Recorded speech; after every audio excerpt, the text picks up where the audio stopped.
You know, this business about telling the folks back home about this country, letters aren't much good. I've never really been able to tell June what it's like. Coming back to Northern Ireland in a group of escort ships. When we're still out at sea, just a half a day from Londonderry, we're thinking about leave, if we're lucky. And when we see the Skerries, we know we're near the mouth of the Foyle. Skerries? What would they be, Bill? Well, they're a bunch of islands that fit in with the Irish character Finn McCool. The legend says he built the Giant's Causeway as a stepping stone to Scotland to carry off a fair Scottish princess, and then he nipped back across those islands. Just beyond the Skerries, we get the signal to detach and proceed to Londonderry.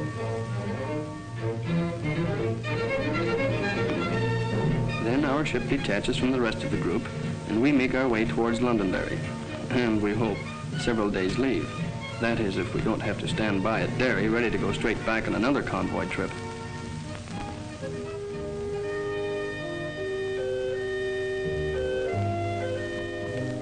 On the way, we have to stop at a point off Lissahallie to pick up the Irish pilot who takes us up the Foyle to the jetties.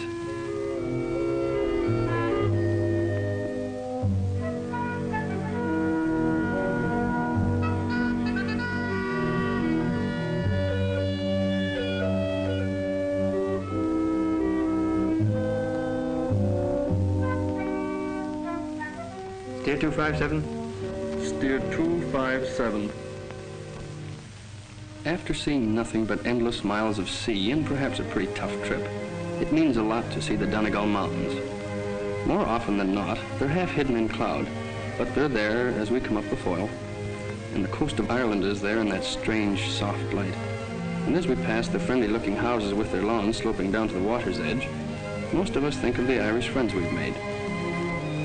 We sailed quite close to Boom Hall, where the Canadian and English Wrens live. Boom Hall is where the boom was stretched across the river to keep out the relief ships in the siege of Derry in 1668.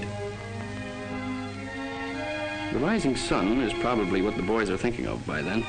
That's a famous little pub 6 miles out of Derry where they paddle out to spend an evening. You know, it's true that the country is greener in Ireland than anywhere else. Maybe we see it an exaggerated picture, but after all that gray, I don't think so. Letters can't describe what it's like coming into Derry when we reach the harbor, with all the activity of tying up at the quay and all the boys light-hearted about their leave.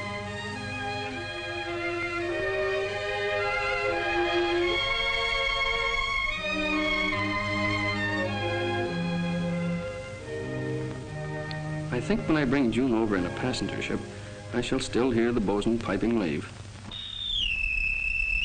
Leave for red and blue watches from 1700 hours to old... Most Irish towns have a diamond square. Londonderry has one with a war memorial in the center. The boys generally meet there when they're going on a trip out of town. And the life-size soldier on the memorial has a bayonet that mysteriously gets bent overnight. The boys do a lot of their local sightseeing in one of Alfie Kelly's jaunting carts. It's a queer sort of transportation, but we rather like it, even in the rain.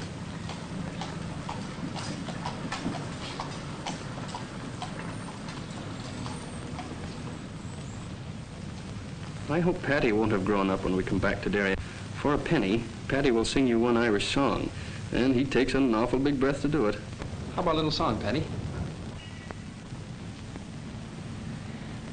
Will you pardon me, stranger? I know you're from Ireland.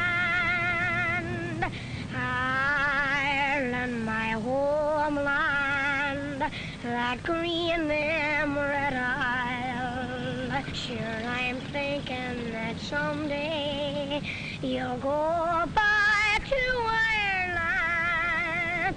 If you do, can I say these few words with a smile? Well, perhaps if Paddy is grown up by then, there will always be other Irish Paddies singing for pennies. I hope so, anyway.